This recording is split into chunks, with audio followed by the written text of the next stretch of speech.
Amid all the noise in our lives, we take this moment to sit in silence, to give thanks for another day, to give thanks for all those in our lives who have brought us warmth and love, to give thanks for the gift of life.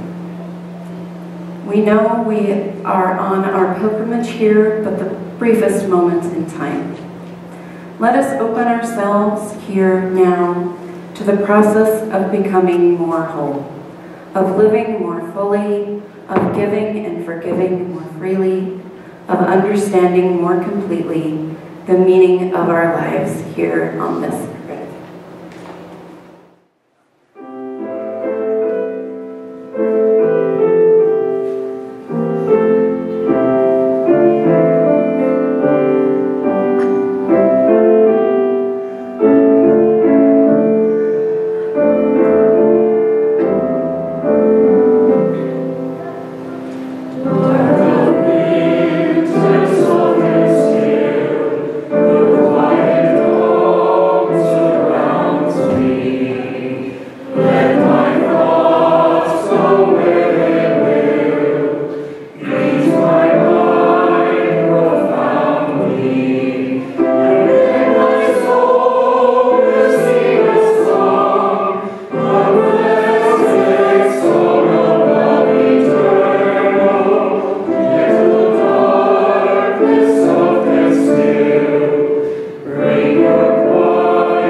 Lately, things seem dark and cold.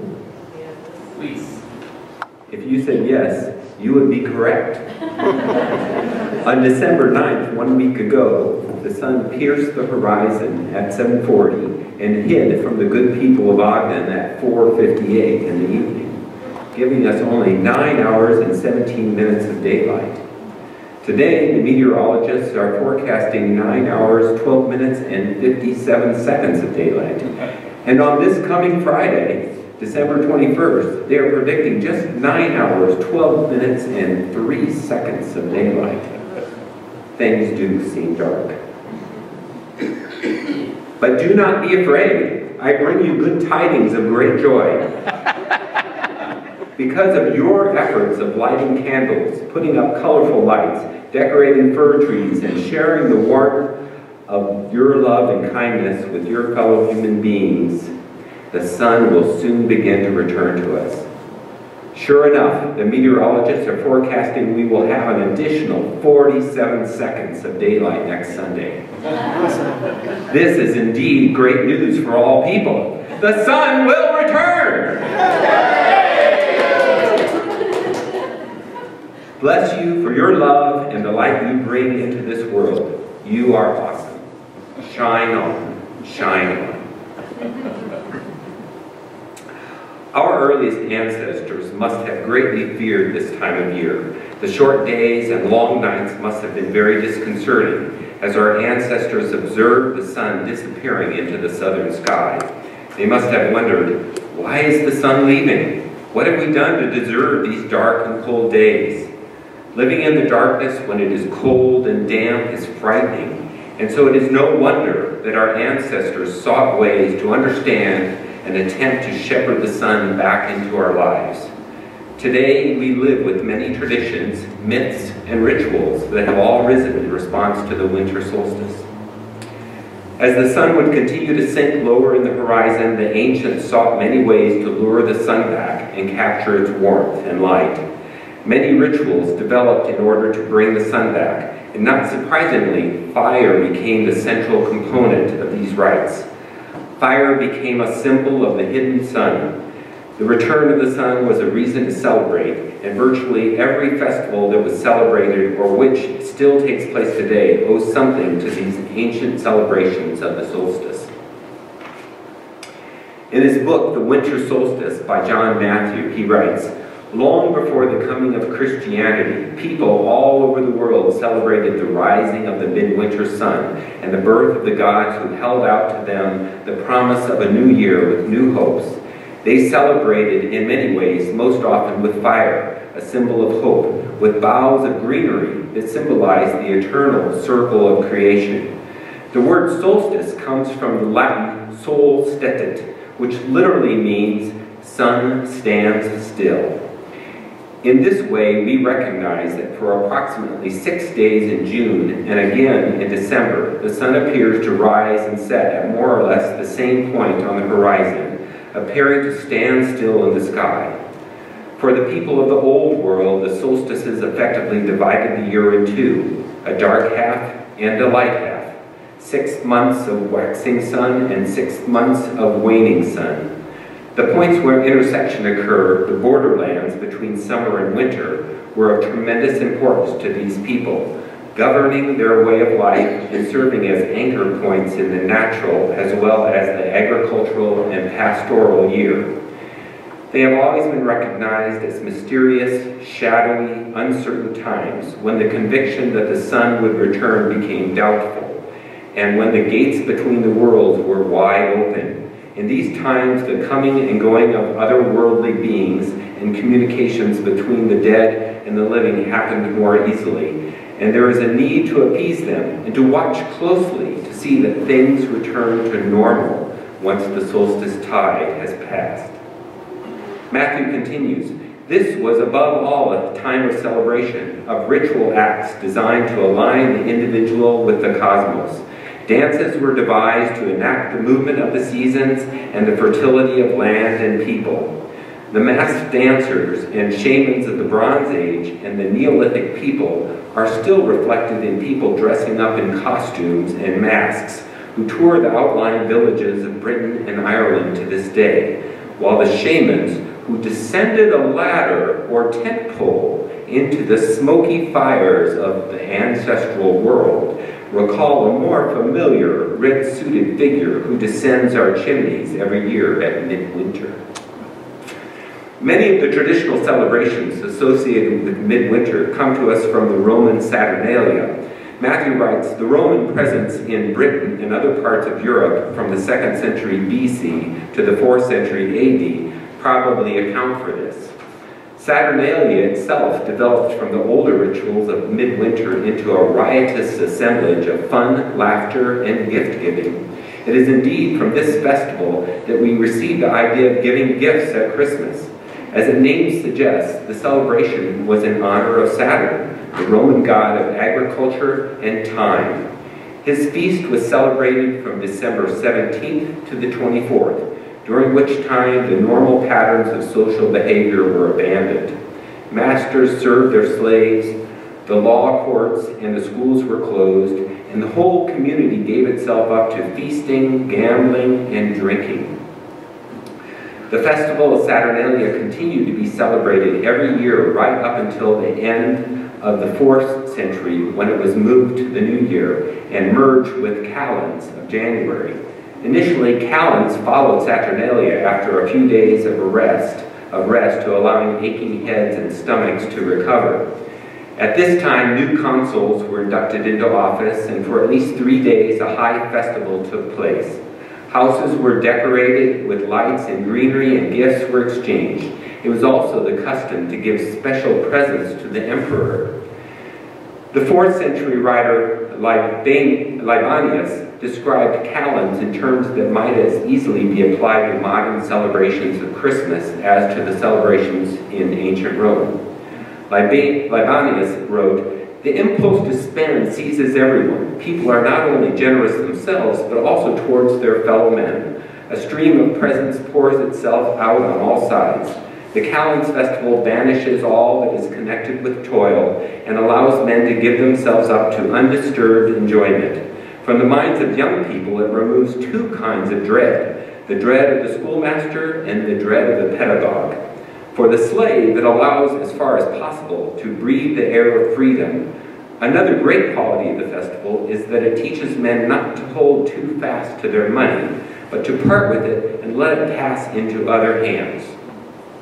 I hope you'll please remember that today when we observe the offering later in the service.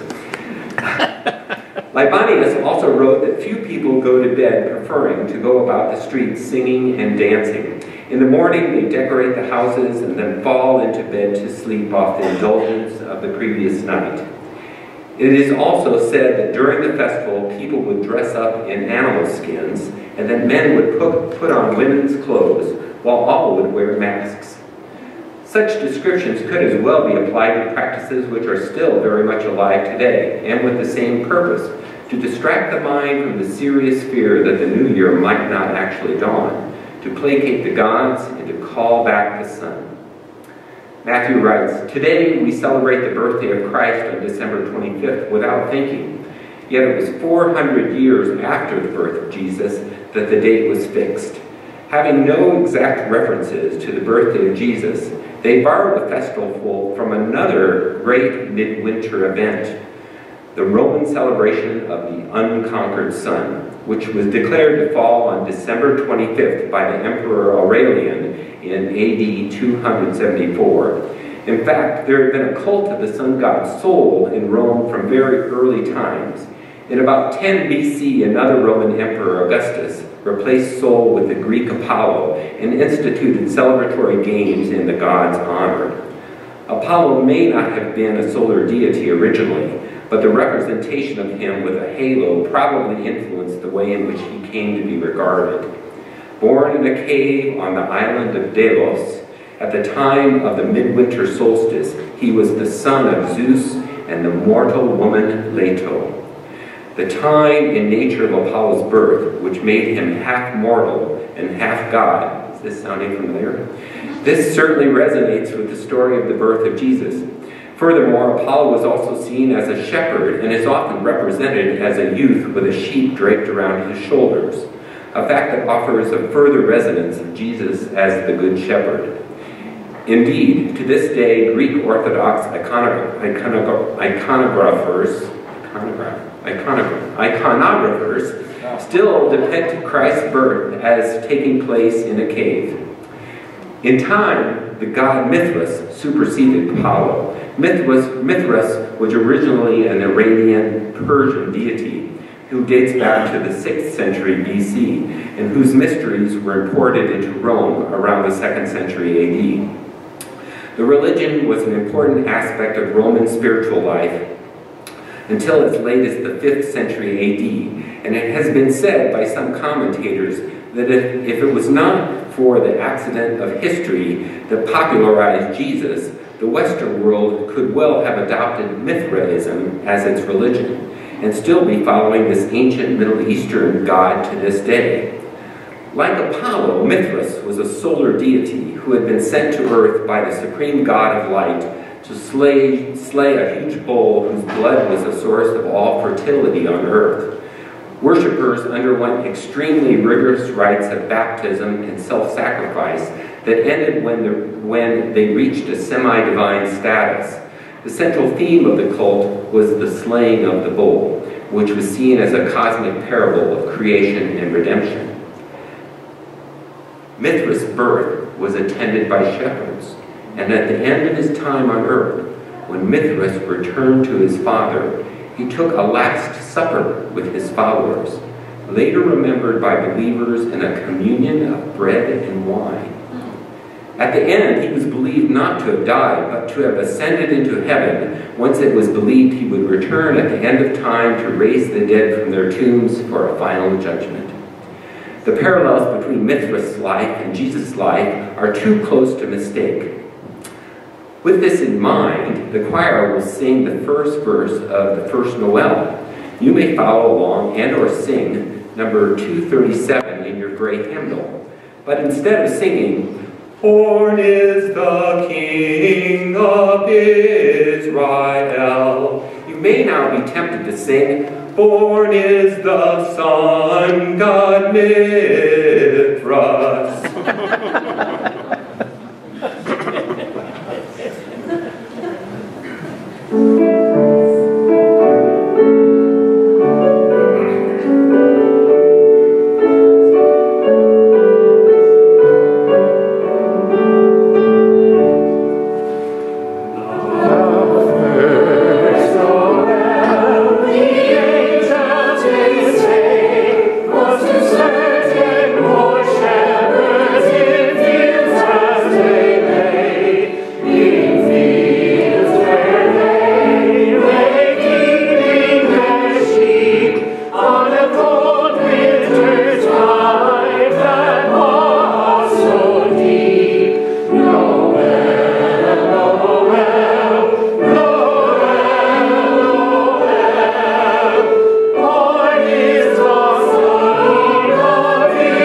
Well, the poetry doesn't work as well, but you get the idea. Mithras' feast day was Sunday, a fact that was no doubt noted by the Emperor Aurelian, who declared December 25th to be not only the birthday of Sol, but of Mithras as well. Not surprisingly, given such striking parallels, when the 4th century Christians sought a day to celebrate the birth of Jesus, they chose December 25th as well. In fact, it was the Emperor Constantine, who was a follower of Mithras until he adopted Christianity as the state religion around AD 360, who declared the date to be the birthday of Jesus, thus successfully combining the Old Festival and the New. We have continued to celebrate this festival ever since.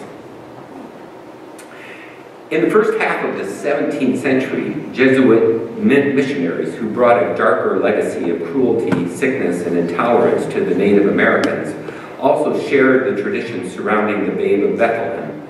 This underwent a curious reshaping by the Jesuits, who made the Huron or Wyandot Indians aware of the Wonder Child. In order to successfully proselytize the Hurons, the missionary Jean de Brebeuf made Jesus the son of Gitche Manitou, or Great Spirit, in the Huron language. In the Huron Indian carol, the babe is worshipped by chieftains instead of kings, and wrapped in rabbit skins rather than swaddling bands. We will now listen to the choir sing this hymn. Turn to number 257 in your gray hymnal if you would like to follow along.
Thank you, choir.